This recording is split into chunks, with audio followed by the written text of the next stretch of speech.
রাজধানীর যে DNCC dedicated হাসপাতাল রয়েছে সেখানে, এবং আমি যে ওয়ার্ডটিতে রয়েছি শুধু এই ওয়ার্ডে 0 থেকে 2 বছর যে শিশুরা বয়সী, সেই বয়সী শিশুরা রয়েছে এবং তাদের সংখ্যা 109 জন, এবং প্রতিনিয়ত এই সংখ্যা শুধু বাড়ছে সেরকমটা আমরা দেখছি। রাজধানীর অন্যান্য হাসপাতালগুলোতে একই অবস্থা। এখানে আমরা অনেক অভিভাবকদের সাথে কথা বলছিলাম, তারা আমাদের জানাচ্ছিলেন হাম প্রথমে সংক্রমিত হয়েছে বা হামের লক্ষণ শুরুর দিকে অনেকেই বুঝতে পারেনি এবং সে কারণে হাসপাতালে নিয়ে আসতে বিলম্ব হয়েছে, এবং শিশুদের এই বিলম্ব হওয়ার কারণে অনেকে ঢাকার বাইরে থেকেও আসতে হয়েছে।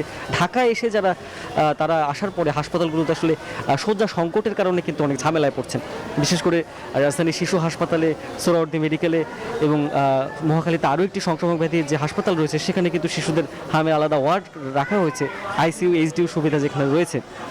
সেই জায়গাগুলোতে কিন্তু আসলে শয্যা সংকট বেশি, যে কারণে মহাখালীর এই যে ডিএনসিসির হাম ডেডিকেটেড হাসপাতালটি রয়েছে সেখানে শিশুদের চাপটি সব থেকে বেশি আসলে।